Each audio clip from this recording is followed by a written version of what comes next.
As you look at the skyline of the Port of Long Beach, one thing you can't miss is the frame of a large gantry crane.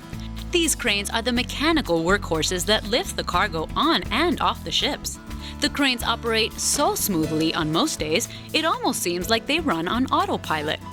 However, inside each crane cab, there is a highly skilled operator managing the controls. Meet Mike Metry, a Long Beach resident and a 32-year veteran of the Long Beach waterfront. I love my job. I became a crane operator about 10 years ago. It's the best job I know. I love this job, and being a crane driver, it allows you time for yourself. At the same time, it gives you a great deal of satisfaction with the job you do. I look forward to going to work. Mike's work usually begins at 7 a.m. That's when he meets with the other operators and they discuss the work plan for the day. Mike is a steady, that means a regular operator at California United Terminals, the home of Hyundai's container ships. His experience has taught him that knowing the facility and the mechanical capability of the crane he's operating is critical. From 128 feet in the air, there is very little margin for error. I think we're really fortunate. We have ILW mechanics down here that are some of the best in any industry I've ever seen. They keep our equipment really well serviced. These guys are great mechanics. And as a crane operator, I really come to appreciate these guys because I depend on that machine and I depend on it running properly. Using two high-tech joysticks, Mike maneuvers pins that hook onto the four corners of the large metal cargo boxes known as containers.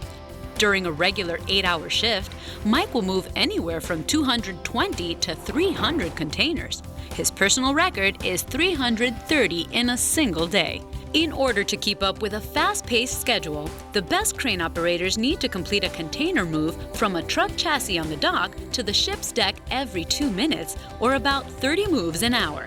In spite of the speed of the operation, safety is never compromised. We're faced with kind of a comfortable dilemma here in that you want to put a premium on production and moving as many cans as possible while at the same time being as safe as possible. And when you get down around the can or into the cell guide, slow down a little bit, take your time, and in the long run, it's going to make up time. So what are the qualifications for a crane operator? What makes these especially talented and highly skilled people so good at their jobs? One of the most important things down here when you're a crane operator is your hand-eye coordination with a blend of being confident in what you do, because you have to be an aggressive driver up there. You can't be hesitant, you can't be timid, and you can't be intimidated by the machine. And believe me, when you first get up there to drive crane, it's very intimidating. And it's a sweaty palms type of a job for the first 6 months or year that you do it.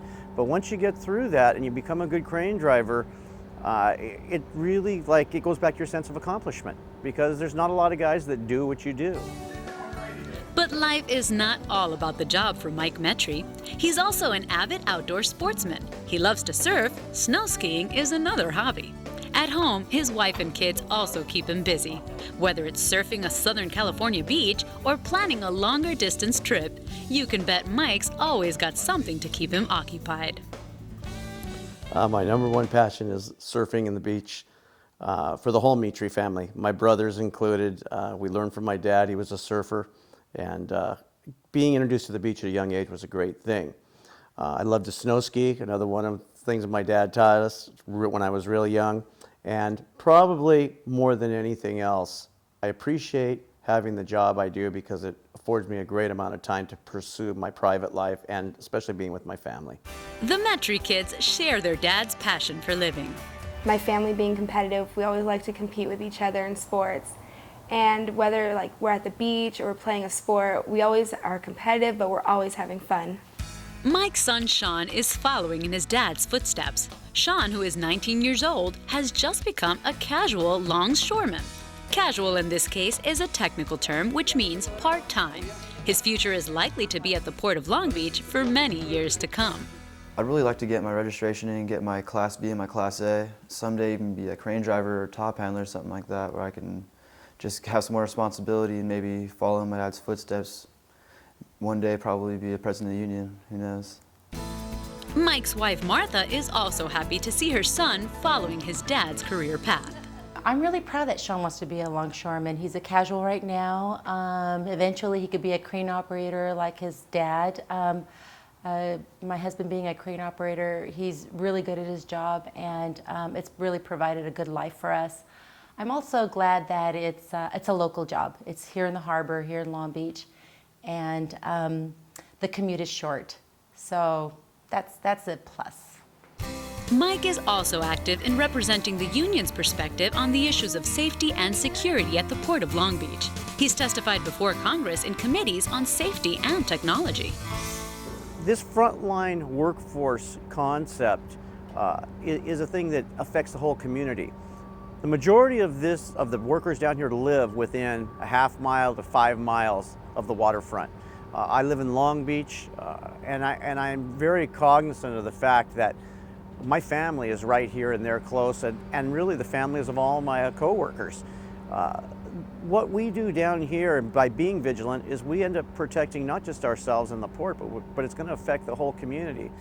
The next time you see a crane operating at the Port of Long Beach, it will probably have someone like Mike Metry at the controls, a skilled professional working hard on the job, supporting a family, and making a contribution to the community.